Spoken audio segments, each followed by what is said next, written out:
So this morning we would like to welcome Tareef Saeb, who is the co-founder of the Hamza Islamic Center in Cumming and the Al-Rahmah Islamic Center in Johns Creek. Tareef is a native of Syria, and he came to Atlanta in 1983, graduated from Georgia State University in 1987 with a degree in computer information systems. Tareef works as a technical consultant and has his own consulting company. In his religious role at the Al-Rahmah Center, Tareef serves as a religious leader, delivering sermons, lectures, and interfaith discussions. Now, the Al-Rahmah Center has been open since 2014 and provides a place of worship to Muslims in the community. Al-Rahmah, which means mercy, is very active in charitable and social work with the refugees that come to Atlanta from around the world. So, Tareef, welcome. Thank you. Appreciate that so much. And before we start, I want to thank you all for hosting me. Dr. Randy, Dr. David, Dr. Sandra, and everyone. I want to say one thing about, I've been involved in interfaith for the past 12 years. I must say that the majority has been with members of the United Methodist Church, whether it's in Cumming or here. So you all deserve another round of applause. Really speaks volume to your religious tolerance, your openness, your welcoming natures, because really, the United Methodist Church in Cumming made us feel so welcome when we were first Muslim organization there, and this church here has made us even feel more welcome being here in Johns Creek too. So I want to thank you all. Well, we are very glad you're here and excited that you brought members of your community to join with us. One of the things we are looking at is what it means to be a neighbor. So we'll delve into that. But first, I want you to tell us a little bit about yourself. I understand that you have 4 daughters, 3 of them triplets, and one of those is getting married in Italy. Yes. Well, triplets is, I was, one of the brothers here. I used to work at Amana High School, Amana Elementary and Middle School, and everybody knows the triplets. Everybody knows me by the triplets. So it's probably more work initially than you could ever imagine. It's still my life. Some things cut across all culture and religious traditions. I suspect you are prepared for major expenses in Italy coming up. I have an 8-year-old daughter, so my prayer, and please have your community pray for me that she chooses to be married locally. So tell us about your extended family. You still have a family in Syria, right? Yes, I have my mother, 2 brothers that live there, and 2 sisters that live there, and the rest of my family fled Syria because of the war in Syria. My mother and brothers and sisters who live there actually also are refugees, but inside Syria. I'm from a city called Deir ez-Zor, which is right now about 80% flat. And you're going to hear more about it in the news of the next couple of months. It's going to be the center of conflicts, unfortunately. So I'm thinking the 20% that's remaining is going to be gone as well. So make prayer for us all. So what has that been like for you and others in your community to see so much of your home decimated by war? The home's decimated. I've lost family members in the war. Some are injured still and all that. So it's heart-wrenching. It also, it's been going on for 7 years, and there is no income because of the war. So really, the extended family is dependent on us, the ones that are out of the country, to help them, support them financially. So it's been a huge financial burden, as much as obviously gut-wrenching for what's going on. But what a blessing to have those who can support from afar. That's great. Well, tell us about your work at the Al-Rahmah Islamic Center. Can you say more about the center and what the services it provides in the community? Yes, we want to have a center close by because we have 5 daily prayers. And so we attend the malls 5 times. So with traffic in Atlanta You don't want to drive downtown for 5 times a day, right? So we want to have a small center so that people can come to the religious, the Friday prayers, the Friday sermons. We also wanted to be, very active socially, especially in helping the refugees. We manage actually refugee shelters in Turkey. At one point in time, we used to have 4. We're down to 1 because it's been so long and the financial's been so hard. The refugees that come here to Atlanta, they mostly live in Clarkston, and we're extremely involved in helping out financially, teaching English, buying cars for people so that they can carpool and go to work. So we wanted to be very active in that area. So I learned from you this week. I'm still a student of world religions and trying to expand my understanding. I learned from you that Islamic scripture actually talks quite a bit about Jesus. Can you say more about that? Yes, actually, Jesus, son of Mary, is mentioned in the Quran about 74 times.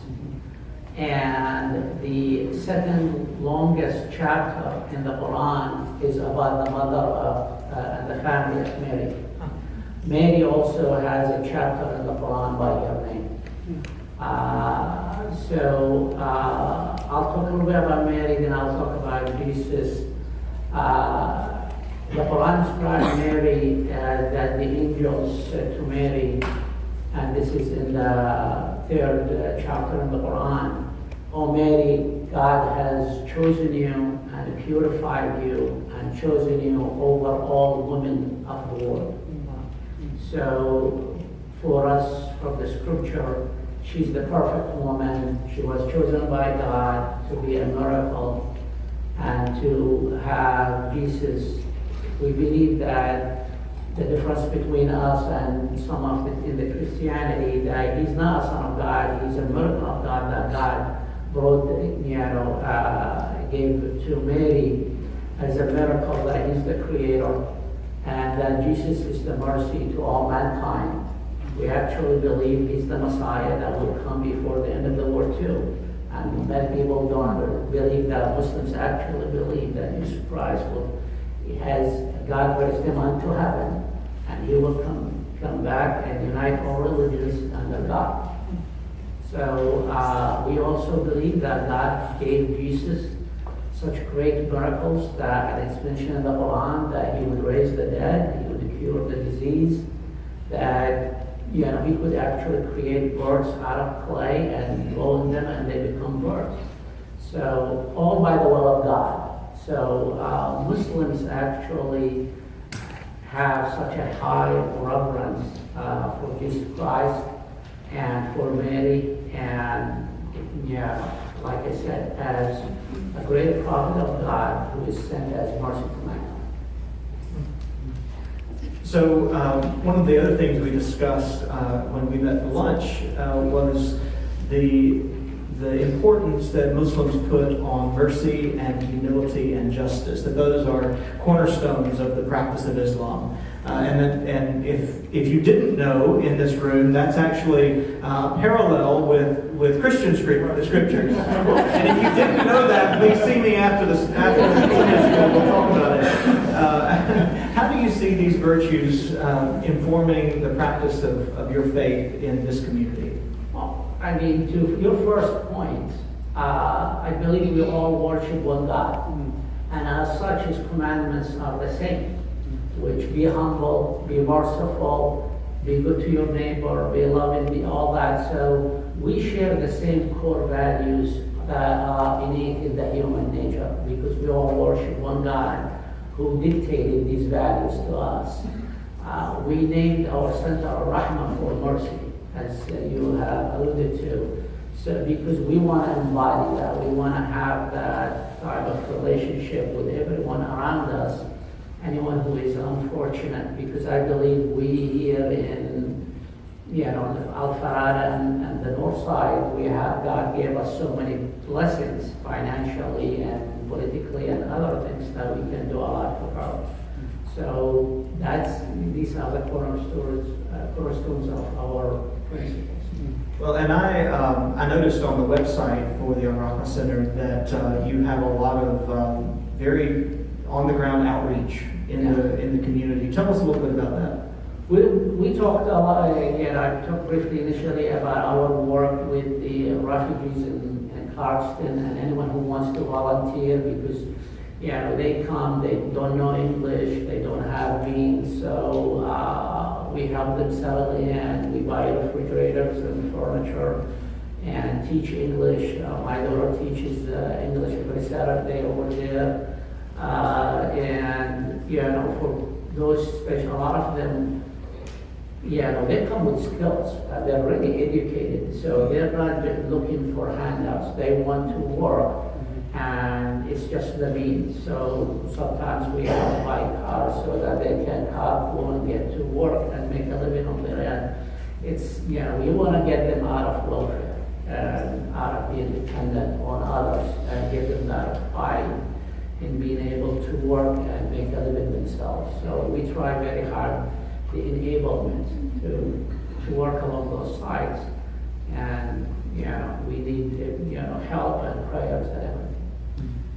Well, clearly there's a lot of differing opinions and different perceptions of immigrants and refugees, and I suspect that's one of the greatest challenges that you face in practicing your faith in North Georgia. Tell us about that and any other challenges that you face in terms of practicing as a Muslim in Georgia. I can tell you about many stories, good and bad, to be honest with you. And a lot of it is, and the reason we are here today is we get to know each other as a human beings. And you put a face and you get to talk to someone. I'll share with you really a story when we started Al-Rahmah Islamic Center in Cumming, and I used to go to the county. After so many times, the lady in the planning division, she was wonderful. She said, Tareef, when I heard you guys come, I expected to see a man with a white robe, a turban. And then when I got to know you, I told people you were one of the nicest people I know. On the other side, during the hearing, one of our neighbors stood up and said, here in Cumming, we have prostitution, we have gangs, and now the Muslims are coming. I actually said, thank you for making our case for us.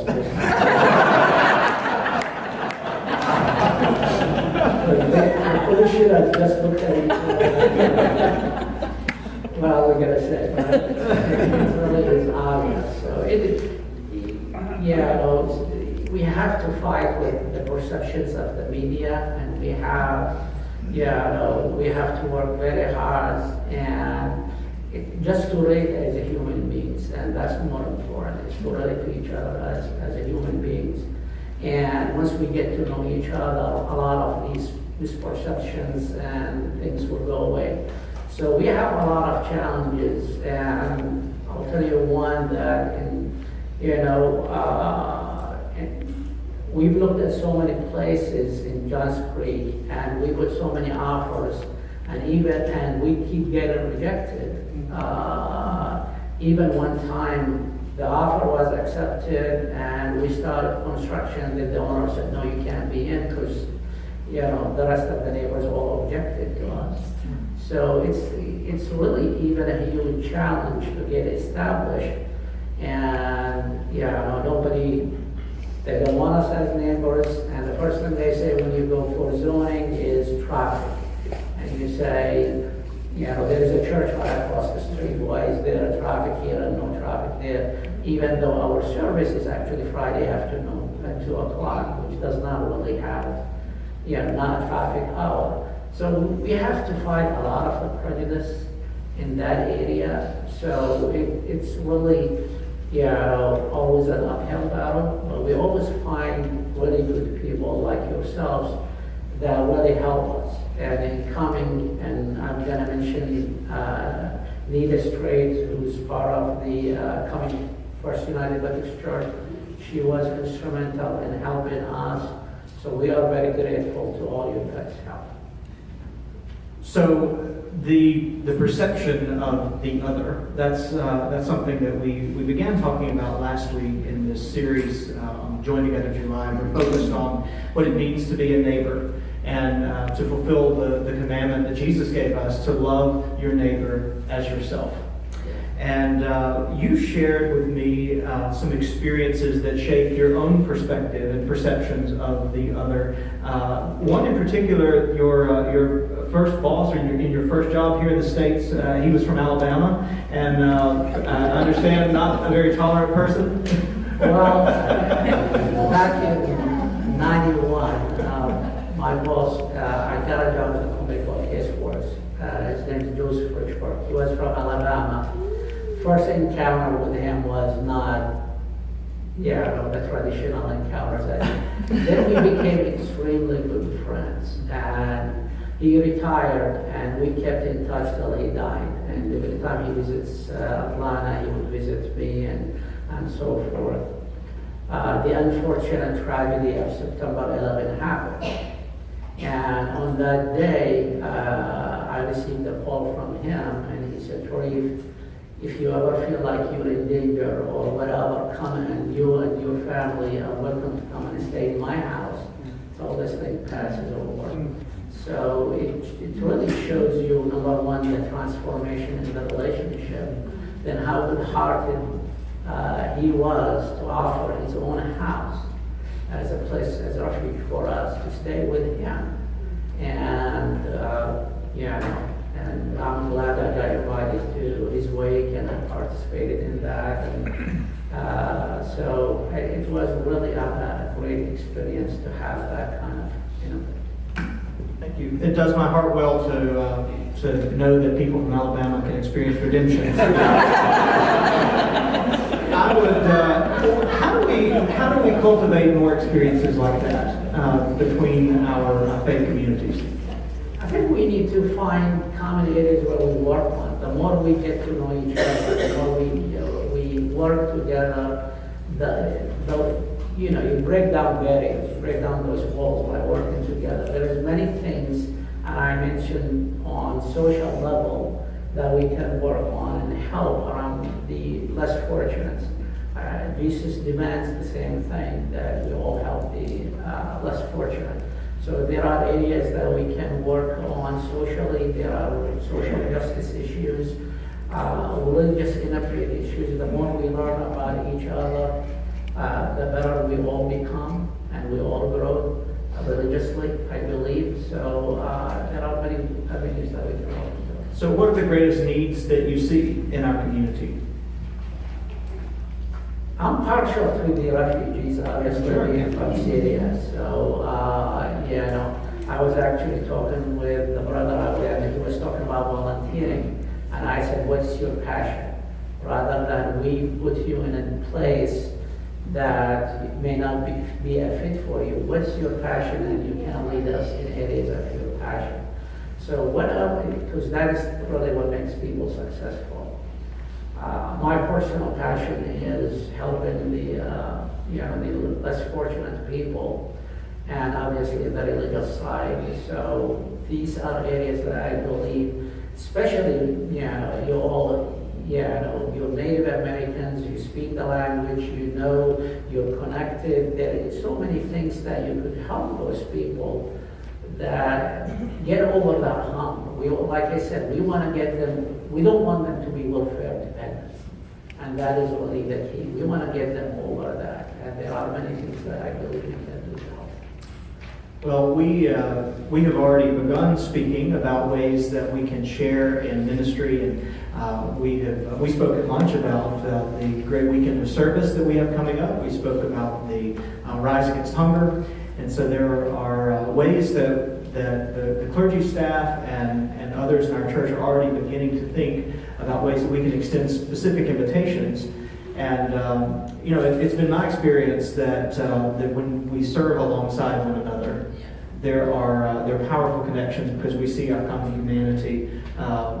We don't see issues or we don't see religion. We see the needs of our brothers and sisters. Yes, you have to experience firsthand. You have to get out of your comfort zone, and you have to go see how those people are living and what issues they have. And it takes that first step. And I think you guys are making great, and I really appreciate what you guys are doing along those lines. Thank you. I want to, we've got about 15 minutes before the choir is going to dismiss, but I want to go ahead and open up the floor to any questions that you might have for our guest. And just remember the guidelines there in the handout that we want to love others as ourselves. So be respectful and sensitive in any questions that you may ask. Okay, sure. So if you have a question, raise your hand, and I'll try to pass the mic back and forth between Pastor Brandon and you. We're recording all of this, both on video and audio, so we want to try to make sure we hear your question as well as hear the response. So if you have a question, please raise your hand. We'd love to hear from you. There's one.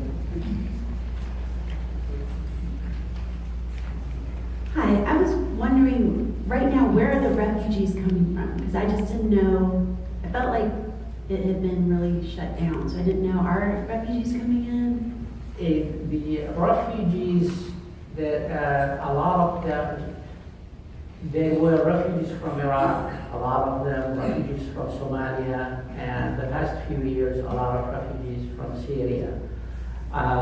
Yes, the unfortunate aspects of this year has been that the influx has not quite shut down, but obviously have been limited to a great deal.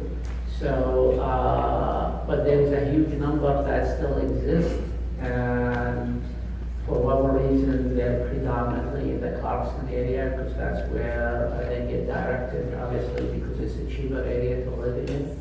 But there's a huge existing number of refugees, plus the few that come. Syria, which is obviously my home country initially, that has been shut down, but there are still other refugees from other places that come. And also, like, just the media here, the way they paint Syria and the refugees. So what are ways to open our eyes and to help us kind of see through some of that? The tragedy in Syria, the most unfortunate part, is that the war is letting it. It's been going on for 7 years, and and almost there is no end in sight. And you're talking about a country of 22 million people, and 10 million people are already refugees. So more than half the country has left, and about 80% of it is demolished. And these people my own sister, to escape, she walked miles and miles and miles through the border of Turkey just to escape. So these guys actually have just almost zero when they come. And when they're given refuge, the institutions here give them about the first 4 to 6 months, and the rest is only food stamps. And you all know food stamps cannot do much. But really, our focus is to get them off that. But if you go visit their places, you can really see a lot of areas that we can help with. But not just financially, I think teaching them English so that they can communicate and find a job might be one of the biggest areas that we can make an improvement.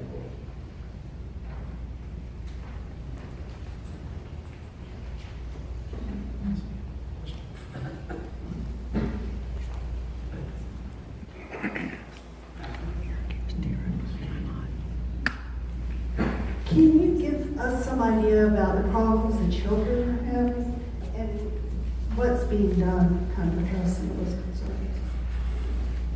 The children, and I don't want to be the gloom person. I want to keep this as light as possible. But unfortunately, when I start talking, I get emotional, and you can start seeing tears in my eyes. Trauma is really, I mean, these guys have witnessed death and killing in front of their own eyes. Their family members killed in front of their own eyes. So there is a lot of psychological issues that you know that you have to work with. You know, and in addition to you know, obviously the financial issues. I'll give you one example of when I visited our shelter in Turkey. And so, yeah, I go into a room with a family, and we just had fans. We couldn't afford the AC in the building. It was so hot.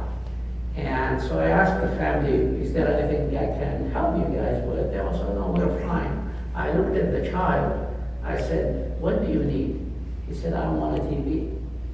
And I, you know, it kind of hit me. I said, he is a 10-year-old child that doesn't even have a TV to watch.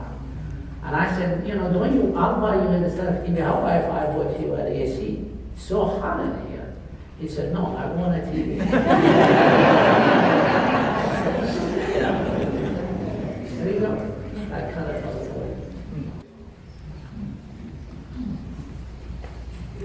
This is a detailed question, I suppose. Another group that I am involved with supports the Amani Women's Center in Clarkston. Yeah. Yes, if you're familiar with that, maybe you could share with us a little bit about that center. Actually, you probably are more familiar with it. I'm gonna take it from you. Go for it.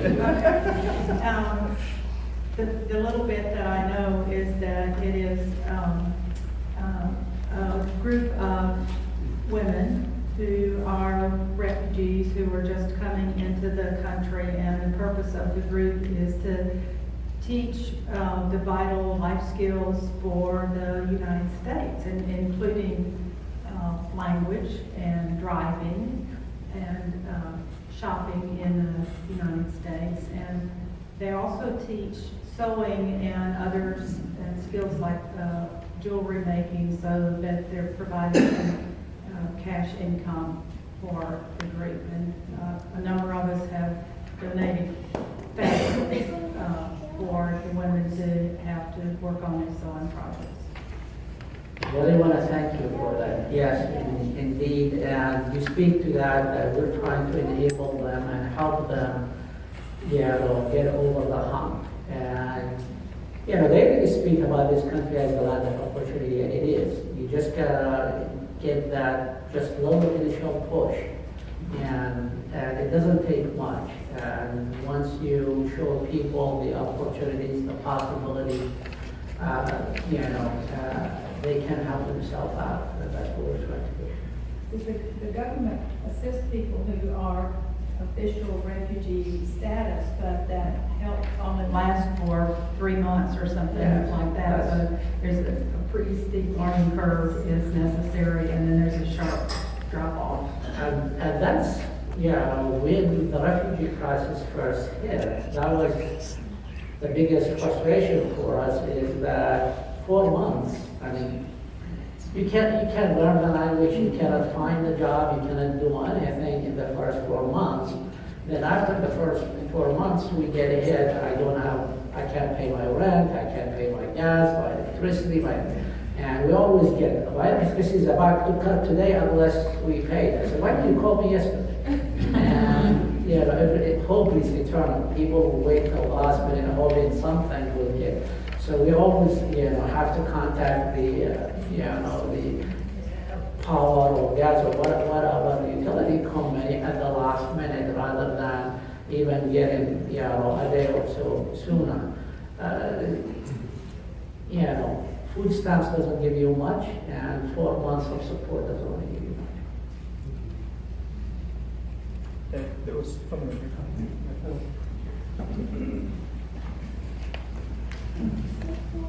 Yeah, as a follow-up to that comment and question, you mentioned the benefits of serving together alongside each other. What are some opportunities locally, maybe not just in Johns Creek, but in this our communities here that we can serve together as volunteers or different activities? And there is a lot, and I believe that, if you know people that can offer people a job, to those that don't speak the language well, we're fortunate to place a lot of people in Gainesville to work in the chicken, industry, because it doesn't really require, a lot. There is, a lot of mechanics, a lot of people that can do AC work. They can do a lot. They just don't have the language and they don't have the transportation to get there. So if, using your connections, you have to get to know these people to know what skills they have. But, knowing them, trust me, the majority are educated, the majority have skills. And it's actually frustrating to them that, they have these skills, they just cannot, employ it. And if we can somehow help bridge that gap and find and educate maybe employers and all that, and give them a chance. They're hard workers, they don't want to be dependent, and if we can just give them that, bridge time, hopefully they will be on their own. Before the choir goes, I have a two-part question. One I'm going to ask of myself, and then I'm going to ask the same or a similar question of you. The question I want to ask of myself, and I want to encourage all of our congregation to reflect on this as they go forth into the week, is where do Christians most get it wrong about Muslims? And the question I would ask of you is, where do Muslims most get it wrong about Christians? So, since I'm springing this on you, I'm going to go first. I see a response of fear when we see otherness, when we see whether it's otherness in terms of religion, skin color, language, accent. And with the way the media characterizes the Muslim community, that fear is exacerbated. And the Christian scriptures tell us that God has not given us a spirit of fear, but of power and love and of a sound mind. And that's where I see Christians most getting it wrong about Muslims, is that we immediately respond with fear. Now, I'm speaking categorically, not every Christian does that, but I think there's another way to be engaged, and that is in an attitude of vulnerability and humility. And we see that response of Jesus. Jesus engages the other. Dave last week shared the story of the Good Samaritan. The Samaritan was the despised other, yet he was vulnerable toward someone in need. So he was vulnerable toward the other.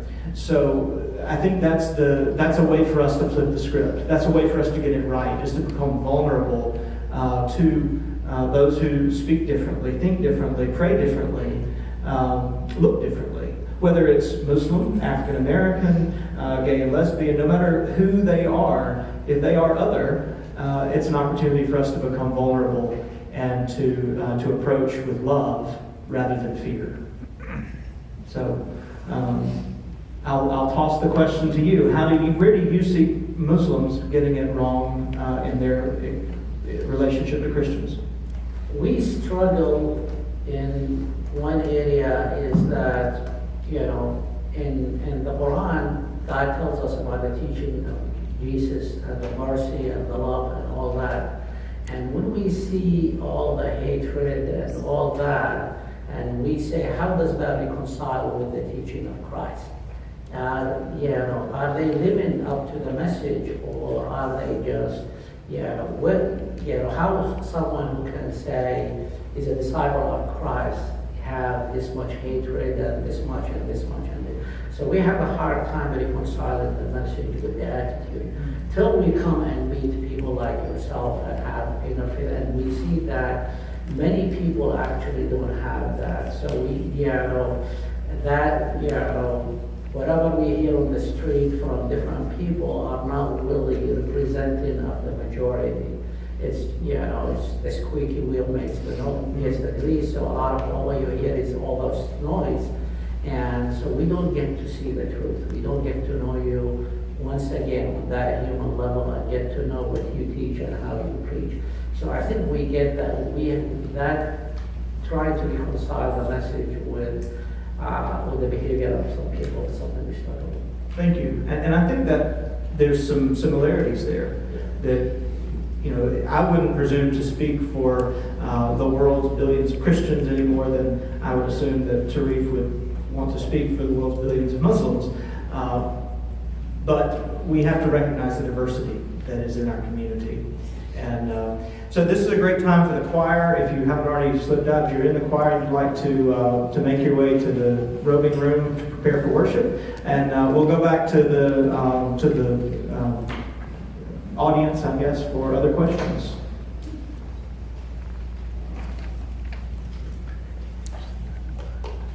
So, with Sharia law and what we hear in the news about, so my ignorance is going to show up in the question.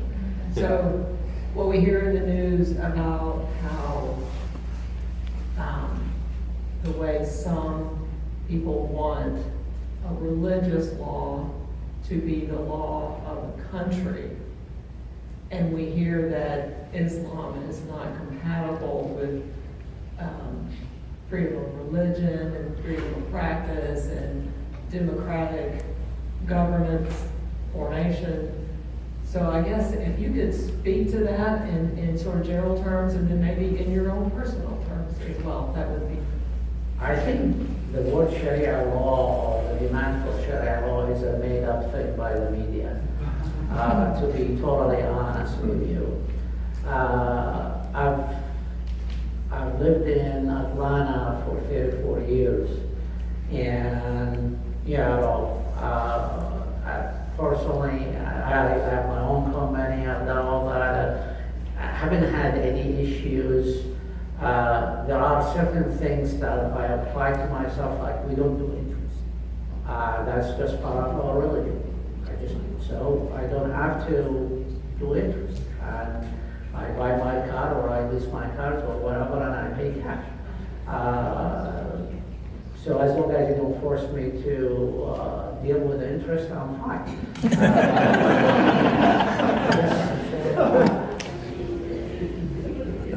There is nothing that does not reconcile, and especially in this country, because you have all those freedoms. You have the freedom of religion that I can. And let me be honest with you, and I've said this many. I have more religious freedom in this country than I had in Syria, than I would have when I visited Saudi Arabia or any other Muslim country in the whole world. We have more opportunity. I mean, we could have a sermon anytime we want. We could have a religious gathering. We don't have to apply for anybody to give us permit for that and all that. We have religious freedom to practice. I fly a lot, and part of my business, I pray at the airports all the time. Nobody's ever, and if I can't find a chapel in the airport, Atlanta has a chapel. I just find a secluded area, and I go pray, and people walk by me, and nobody says anything. Not a single time I'm actually a TSA preacher.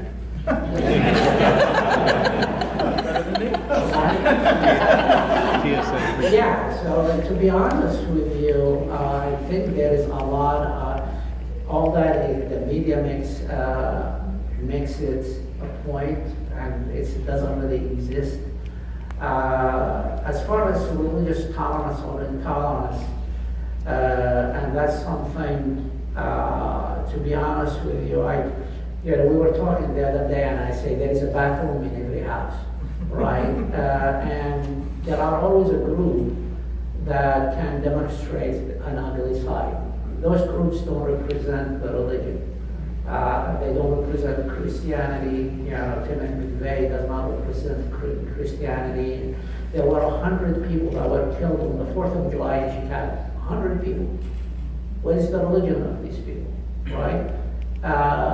They don't represent the religion. It's just represent their own shortcomings. So, unfortunately, when we focus on one side or the other, that's when we get to lose.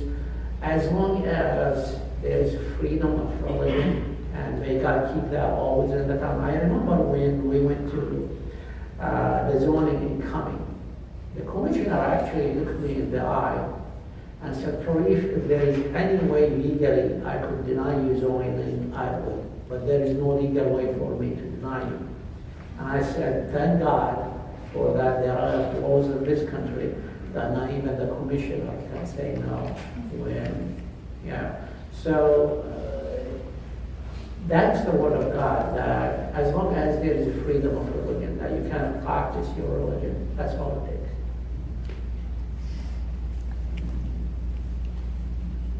Good morning. My name is Isa Sanchez. Actually, I came with the brother from the group from Message. Thank you so much.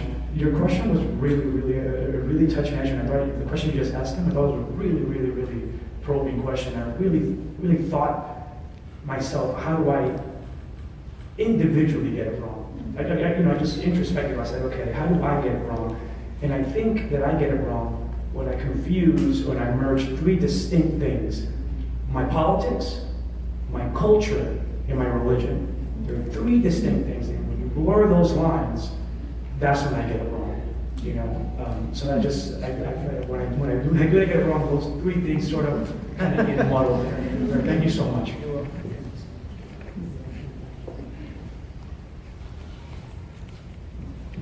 I agree specifically with the culture. I see problems with women. I mean, here you've got people, you don't have one woman. Women.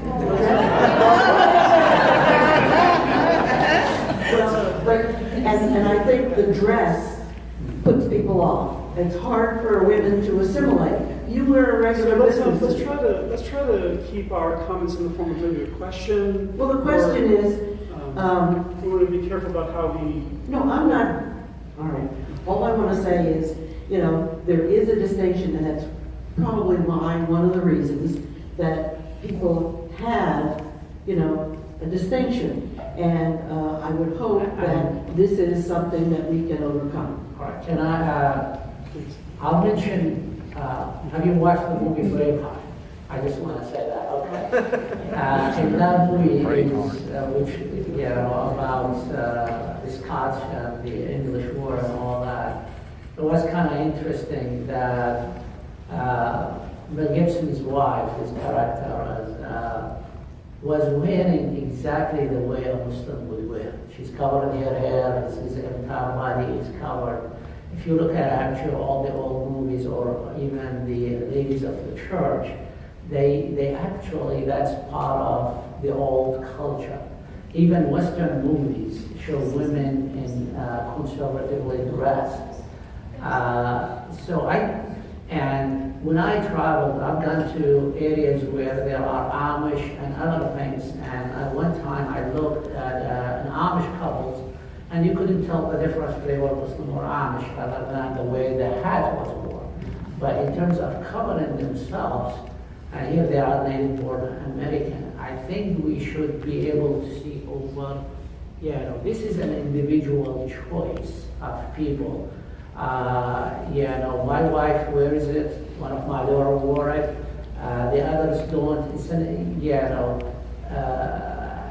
and as long as we accept that as a religious choice, we see a rabbi with their, headlock, whatever, my English is failing me here. People are gonna look different. And as long as we accept that, okay, that's just their choice. They're not forcing us to be that. They're not asking us to be that. And as long as they're not, if we can't tolerate everybody's looks, because they're going to be different. And unfortunately, like you said, people, when they look at somebody who's looking that way, sometimes you get reaction. Sure, and our brains are pre-wired to notice patterns. And when we see distinctiveness in a person or a group, that the most primitive parts of our brains respond with fear. The amygdala says, be afraid of this, it's different. And that's where I was going a few moments ago, that maybe not just Christians as a group, but white folks as a group should recognize that even as white Caucasian people are the majority in this country still, we need to see difference not as a reason for fear, but as an opportunity for vulnerability. That is where Christian discipleship really takes us. It takes us into a journey of humility and vulnerability. And that's how we can be, as Christians, distinctive in our response to difference.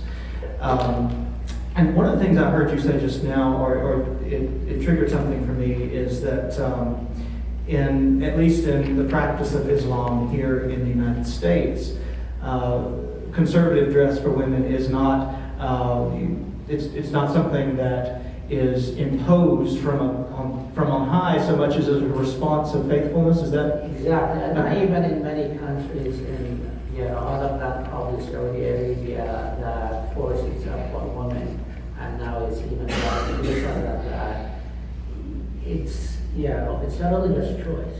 Just like you choose to come to church on Sunday, it's a religious. It's mandated by God, but we don't all live up to the commandments of God 100%. So in my family, not every daughter of mine wears it. I don't force them to wear it. I hope one day that they will on their own wear it, because that's to me how God wants us. It does not put women down in any. It's just respect. It's just modesty and all that. And but at the end of the day, it's their choice if they want to wear it. It's just like if they choose to pray or fast. There's really not much difference in following God's rules one way or the other. Thank you. I think we have time for one more question from the audience.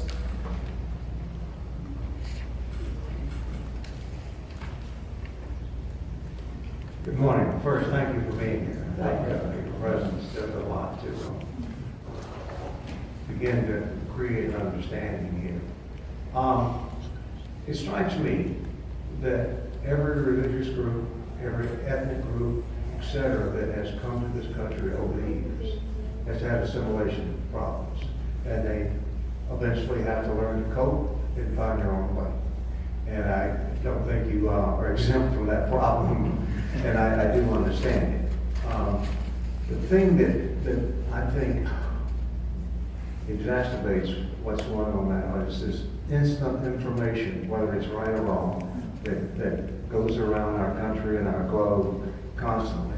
But the one thing that has struck me is that right now there's apprehension, if you will, fear of the unknown. And we, for the most part, associate a lot of that with the terrorism that we associate, whether right or wrong, with Muslim faith as being the source of much of that. And I realize some people hide behind that and use it as a convenience. That being said, however, do you think your community is being vocal enough in our country to allay our fears and put that problem, help put that problem aside so that we don't have the fear of the unknown? Great question. And to be honest with you, here is one frustrating point for the Muslim community. When we hear on the news about shootings, and there was so many shootings just the past few weeks, the first thing we look at in the media is the religion of the person committing the crime mentioned. The only time the religion is mentioned if it's a Muslim. There is, look at on CNN the past month, or the past 3 months or 4 months, whatever time. there is not a single time religion is mentioned unless it's Muslim.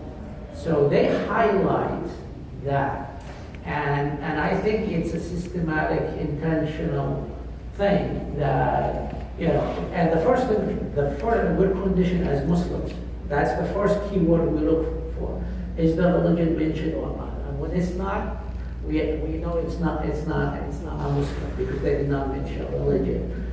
And that's really a huge issue for us in terms of, educating and speaking. First, we speak against any atrocity committed by Muslims or non-Muslims. So when a Muslim commits a crime, we speak against it and we say this is wrong, and we speak about that. I personally speak about that in my sermon. Microphone was cutting off. So it's a responsibility on the Muslim community to at least speak against its own sins. But at the same time, we want to indicate that just look at the sheer numbers in terms of the crimes being committed and what is really the percentage of it being done by Muslims, by non-Muslims. And you're going to see the majority are done by non-Muslims. But there's no focus on that, and that's very hard for us to really live with. Obviously, there are things you see that are going on by ISIS and other places. They don't represent Islam. And actually, one thing you've got to know about the Muslim community here is that we believe in the conspiracy theory. We believe they were created by foreign governments to make us look bad. To be honest, this is how we look at those people committing crimes in Islam, as really they're manufactured to make us look bad. Because we see the emphasis on them being Muslims and how bad Islam is and all that when they don't represent how we believe. So actually, I mean, even if we go back to September 11, if you ask 99% of the Muslims living in this country, they say it was really manufactured. It's a conspiracy. It was manufactured. It was not done by Muslims. Whether it was done or not is beside the point. You're going to find that majority of Muslims in this country don't believe that 9/11 was done by Muslims because they cannot reconcile it with their faith. Thank you. I'm going to turn the microphone over to Dave. Let me express thanksgiving for you and for your community for joining us today.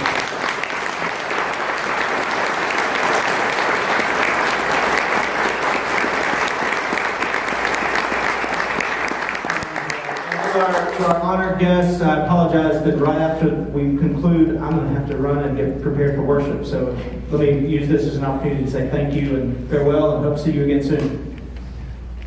Thank you again, Tareef, for being here, and for your brothers and sisters in your faith as well. Thank you so much for being here this morning with us. Thank you to all of you for being here. Remember, we will have this again next week. We're inviting Rabbi Michael Bernstein to come and share a little bit about his faith and his faith community as well. So we encourage you to come back and next week and be a part of that conversation as well. Did you have your hand raised? Yes, all right. Did we not pass the plates? Yeah, we did.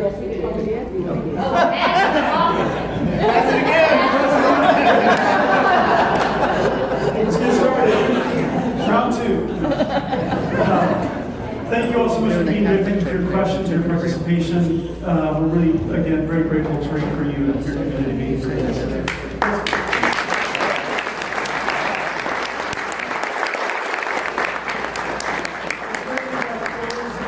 If you need to leave, that's fine. Let me go ahead and close in a word of prayer, and we will dismiss. Gracious God, we thank you so much for this opportunity to gather together as brothers and sisters across faiths, Lord, in the name of one God. We ask that you continue to draw our two different communities together closer, that we may come to understand each other better, that we may come closer to you as children of God. And we pray that you would help us to work together as your children in the world around us, so that others through us may come to know you better. We pray all this in the name of the one true God. Amen.